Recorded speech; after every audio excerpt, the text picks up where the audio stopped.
Merci, monsieur. Bonsoir tout le monde, j'espère que vous allez bien. En fait, aujourd'hui, on va présenter le deuxième sujet, l'estimation ponctuelle et intervalle de confiance. Présenté par nous huit, Mustaqim Ayoub, moi, Brahim Soufiane, Alani Fatem Zahra, Agoumia Mohamed, El Baqali Idrissi Nahla, Mazouz Mouna, Izmi Iman et monsieur Acharnan Iman. Et bien sûr, sous l'encadrement de monsieur Lamrani Hamid. Alors, notre plan sera dispatché en deux parties. La première, c'est l'estimation ponctuelle et la deuxième, estimation par intervalle de confiance. Et maintenant, je vous laisse avec Très Monsieur bien. Est-ce Ayou qui qu'on va vous vous entend? présenter. Alors, tout d'abord, pour bien traiter ce sujet, on va étudier les généralités sur le documentaire. Bien sûr, euh, en parlant sur des estimateurs, on parle sur des variables aléatoires. Donc, on va commencer avec le suivant. Soit x une variable aléatoire dont la loi dépend d'un paramètre inconnu θ. Soit i grand x 1 jusqu'à grand xn, un échantillon de x, et x, petit x1 jusqu'à xn, sa réalisation. Il s'agit d'estimer le paramètre θ. Alors, c'est quoi un estimateur? Un estimateur de θ sera une statistique égale à x1 jusqu'à xn, et sa réalisation sera notée petit t égale la fonction x1 jusqu'à petit xn. On appelle erreur d'estimation t moins θ. Celui-ci peut se décomposer de la façon suivante: t moins θ égale t moins l'estimateur t, plus l'estimateur t moins θ. Bien sûr, on va diviser, c'est-à-dire le temps t moins l'estimateur t, traduit de t autour de son espérance. Et le terme estimateur t moins θ égale le billet de t. Par exemple, l'erreur, c'est ce l'estimateur est billet de l'estime.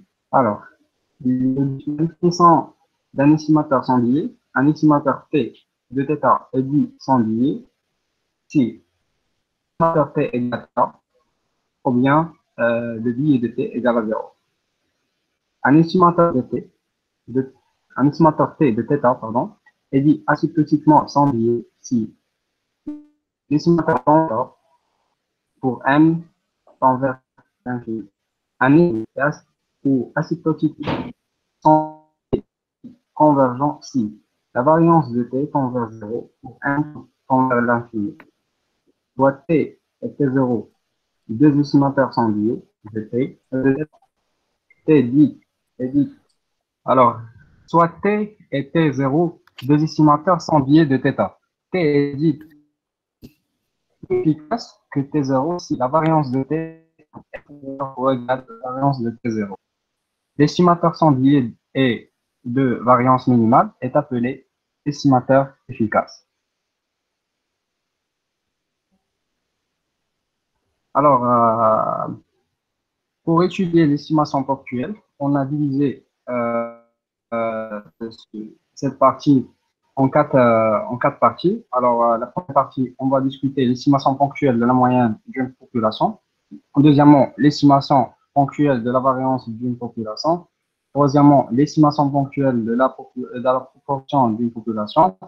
Et dernièrement, l'estimation ponctuelle au niveau des exercices, avec leur corrigé.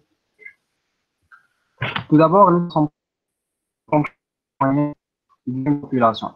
Un échantillon fait partie d'une population. Alors, soit X, une variable aléatoire dont on veut estimer la moyenne ou l'espérance. Mu égale l'estimation à partir d'un échantillon de 1 jusqu'à xn de x. On ne suppose rien sur la loi de x. Donc, on ne s'intéresse plus à la loi. Peu importe la loi. Le théorème. X, grand X égale, c'est-à-dire la formule avec laquelle on calcule, grand X égale grand X1 plus X, grand X2 jusqu'à Xn sur N, l'effectif. La moyenne empirique est un estimateur efficace de mu, c'est-à-dire de la moyenne. La preuve. X est sans biais. L'estimateur de X égale à mu. Et de plus, la variance de X égale la variance de X sur N tend vers 0. Pour N est il existe un autre la variance de t supérieure strictement à la variance de x. Tx, c'est petit x. Et la réalisation de grand X, alors on dit que c'est une estimation enfin efficace de la moyenne nue ou l'espérance. Prenons un petit exemple pour bien comprendre la formule. Un échantillon d'enfants d'une ville donnée a fourni les tailles suivantes en centimètres. Alors on a 30 enfants et chaque enfant a sa taille. Donc on commence de 70 jusqu'à 180.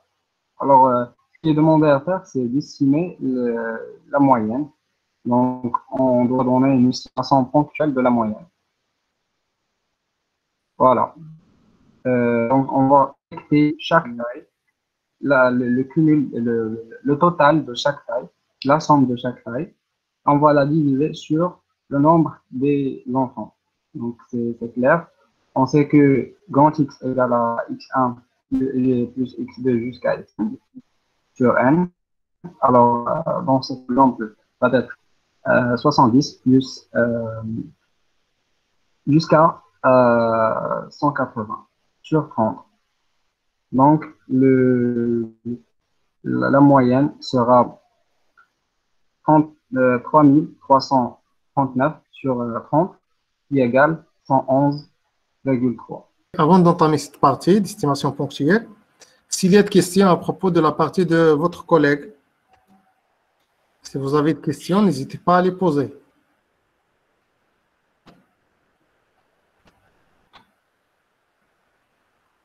Alors, s'il n'y a pas de questions, on passe.